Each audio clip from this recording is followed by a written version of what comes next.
So we're going to talk about the makeup of your pitch deck. There are 3 sections that we're going to go through today. And the first is just what is in a deck. So if you're going to raise a pre-seed round, you need a deck. Typically, unless you're a multi-time founder, and that deck really, the purpose is to get you a meeting. It's to share enough information with the investor that they can say, I don't have a competitive investment, and this is interesting enough that I want to meet with you. So that's what your pitch deck does. And you'll typically send that through other founders, or you kind of get it into the VC hands however you can. And then the question a lot of people have is like, okay, what do I put in that thing? What are in the decks of other successful founders? And a lot of people will publish theirs and you can see it anecdotally, but we want to dig into like a larger number and say like with more certainty, like in aggregate, like what is in there. And we also have failure decks. So if you fail to fundraise, please opt into the research as well, because that allows us to compare and contrast like what works, what doesn't, and again, help all of us founders be smarter. Okay, so the first thing we're going to look at is the amount of time that investors spend on your deck. And one quick takeaway from all of this is that, in 2020, for, successful decks, it was a little over 4 minutes. You might say that's not that much time. You might say it's a lot of time. I think it's a lot of time. They are downloading a lot of information in 4 minutes. And that's why this system exists, because a VC can go through thousands of decks only spending 4 minutes each, versus every 30-minute meeting is so expensive for them time-wise. Couple of things to note here and how the market is changing. In 2019, when we looked at successful versus failure decks, they were about the same in terms of time spent. Last year, big difference. Success decks at 410 and unsuccessful decks at 136. And what we're actually seeing are a lot of 20 and 30-second views where the investor just bounces out. So you got to remember and have some empathy for these investors. They are not going to conferences. They're not getting on planes. They're just sitting at home. This is not a financial crisis, though. So everyone's got plenty of money to invest. SaaS companies in the public market have never been doing that this well. And every IPO that happens, that money gets recycled back into this whole like ecosystem of fundraising and startups. So investors are very, very active, but they're also increasingly impatient, and they're saying no faster. They're being more efficient with their time.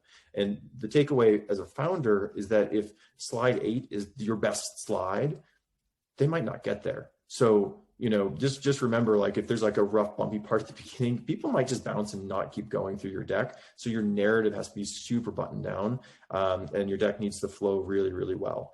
And a lot of times founders will ask like, oh, I just don't get feedback, or they say it's not a fit. And investors just won't share with you why they're bouncing. It's not in their best interest. They don't get anything out of it. And frankly, they look at too many decks to be able to give personalized feedback on each of them. But what you'll see in your view time is they're just bouncing, and then, you can see in DocSend in aggregate, like where the drop-off points are, where people are spending time. So if people are all dropping off at a certain point in your deck, that's good to know. Go back and like have the feedback session with another founder or a previous investor or your parents and be like, does this make sense? And see if there's a point where people are like, no, you kind of lost me there, because that'll kill it. That'll kill your whole fundraise right there. Like you might think everything is awesome, but you just don't get the meetings, and you can be dead in the water, even if you have an amazing company and you deserve to be funded. So keep this in mind. And, this is all about first impressions. So when we look at, first visits versus like subsequent visits, your successful decks will have a little bit less time spent on subsequent visits. Like they open it first, they like read through the whole thing. They're going to go back for confirmatory information later, to see like, oh, what was their approach to the market or marketing or competition or team or something like that. So people will have repeat visits to it. But again, really stark difference between the first visit for successful and the first visit for unsuccessful. And for unsuccessful decks, you will still get subsequent visits, but they're still shorter, and people are just kind of confused about something in all likelihood. So there have been a few big shifts in 2020 that we expect to carry forward in 2021 versus 2019 and before. Because remember, DocSend, we've been around, we kind of were generally available starting at the beginning of 2015. And so we've got years of data on this to compare against. And what's happened has been in the last 6 years, pre-seed has become more defined as a round. There have been an increasing number of firms that are focused just on pre-seed, like Charles Hudson at Precursor. And so it's becoming more standardized, and therefore the metrics and what people are looking for are becoming more standardized as well. If you go back like 7, 8 years, the pre-seed was really just friends and family, and most of them didn't have a lead investor. And that means the criteria was kind of all over the map. But now that you have more professional investors leading pre-seed rounds, they're bringing a level of professionalism to it that wasn't there. This is, by the way, a good thing by and large, because it means that there is more money for pre-seed. And as a founder, it is always better, in my opinion, to raise from a firm, because they can give you a term sheet, and that just expedites the rest of it. Angels are happy to join when you've got a term sheet. Some professional investor bothered to like do the diligence on you and said thumbs up. Like, that makes it super easy to fill out that round. And your job as a founder is to get back to building your company. You don't really get extra credit for the time you spend fundraising. So these 3 metrics: 1, competitive landscape. Again, remember, we're in a time where there's a record number of companies getting started and getting funded, which is awesome. And I think there's so much left to build in the world of software. We're just kind of scratching the surface.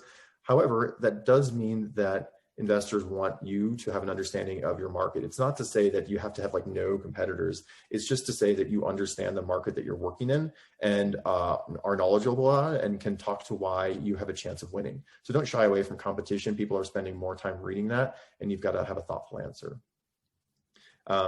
The next one is product readiness, and we'll get into this more later too. But pre-seed is all about the product. It used to be the case that you could do a friends and family or pre-seed kind of minimum viable PowerPoint.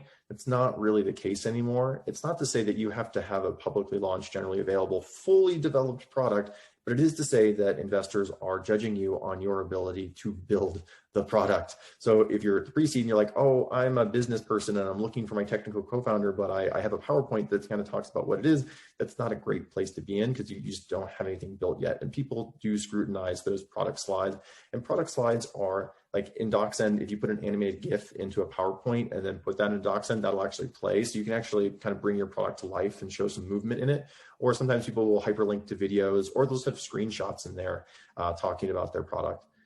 And the last is business model. And this is one I kind of get into arguments with founders about sometimes, where a founder will be like, oh, this is the huge market opportunity. This is great, everything's great. And then I'm like, oh, okay, well, how are you going to monetize? They're like, wow, we've got 5 potential ways to monetize. And it's like, okay, that's confusing. Can you just pick one? Like, which is the most likely? And investors in general don't like seeing like open-ended, like, I don't really know, I haven't thought about it yet answers. And so pick a business model, and it is being scrutinized more than it used to be.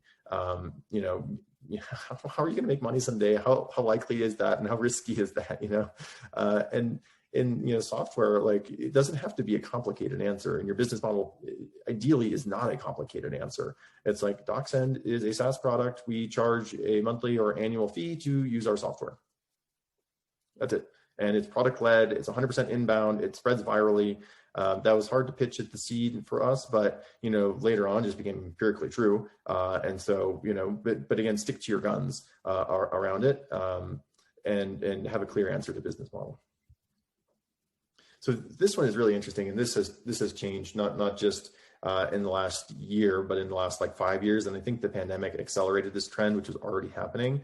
So we've got this increase in the number of people who can write code. The number of software developers out there has changed a lot in the last decade. Like when I graduated from Stanford in 2006, like CS was a very tiny major there. Everyone's like, everything's going to be outsourced, and it just hasn't happened. Now CS is the largest major at Stanford. It's actually half women, half men. So you're getting an increasing number of people that can write code, and writing code is also something that's just generally useful in life. Not to say you have to go be a software engineer with that. Anyway, the skill set, more people with that skill set, cost of writing code is coming down, the productivity of your average engineer is going up. And so for pre-seed, a relatively small amount of money in the kind of your earliest round, people are expecting you to have something to show for it. And so, no product is only 11%. So if you're saying like, minimum viable PowerPoint, that's all I need, that could be true. However, only 11% of successful companies in our data set had no product at all. Most fall, so 70% are alpha or beta, and 19% are like general availability at launch. What's interesting here is that a lot of founders are choosing to, and this comes back to traction, they're choosing to say, it's not generally available, it's not totally done yet. Here are, customer quotes, here are engagement numbers.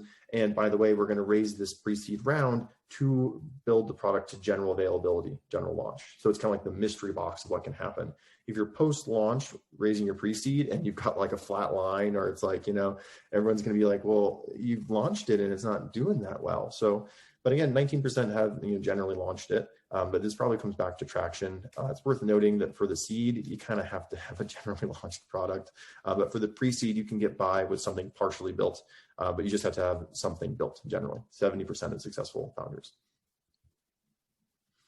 So, often at pre-seed, you don't have a burn rate and a cash out date because you haven't hired people yet. But sometimes your personal runway is important here. So there is a question around, how long does it take to fundraise? And the good news is that 59% of companies were able to complete their fundraise in 12 weeks. And the whole thing takes 15.5 weeks to actually get money in the bank. And then, there's, still, 32% that take 19 plus weeks to complete their fundraise. So some people are going through the slog. Like for my first company, Pursuit, it took me over 6 months to raise, $500K because I just wasn't very good at it. So I don't think that it necessarily needs to take you that long. So I think, 3 months is pretty reasonable or less. And I think a lot of it comes down to your skill as a founder to run the process efficiently. So, take feedback seriously, iterate on your deck. Like your mentality should be, I want to get to know quickly so that I can know what to do with that. I don't want to be in this limbo state of, trying to fundraise for, 6 months. That's not great. And it's distracting, it's demoralizing, and you aren't spending time on your company. So try to get to know quickly. And by the way, you don't lose face if you go out, try to raise a pre-seed round, are unsuccessful. 3 months later, go back to that same list of investors and be like, look at all the progress I've made. They'll be like, awesome, this is great. And maybe it's you've just tweaked how you talk about your product in your deck. It doesn't necessarily need to be that you've hit a hockey stick of growth. Narrative is super important at the pre-seed. So just remember, there's no downside if you have to stop, make more progress, try again in 3 months. People will be happy to chat with you again. So a few key takeaways here from the pitch deck itself. Put in the work. Sometimes people just don't want to, they're like, oh, I don't need to create a deck, or I'll just throw something together, I'm writing code or I'm out selling or something like that. But put in the work on your deck. It is important, and you'll reuse it. You'll reuse it for hiring, you'll reuse it for sales, or at least components of it. And it's not to say that your deck needs to be the most beautiful thing that's ever been created. It's just to say it needs to be clear, concise, and compelling. Number two, have something to show for it. Days of minimum viable PowerPoint appear to be leaving, and unless you're in that 11% camp, and most people are not. And a lot of those people who are able to raise without having a product are usually multi-time founders, or there's no question at all that you're a domain expert and you're very technical. So that's kind of an edge case. And finally, schedule the time wisely. Fundraising is time that takes away from you building your business. So just keep that in mind. Also, it's just not fun to get no's. And almost everyone gets no's in the fundraising process. Even everyone who's on TechCrunch with just raise huge round, those people still got no's, remember? So it's demoralizing, it's time consuming, and no one will care in retrospect how long you spent on it. So be efficient about it.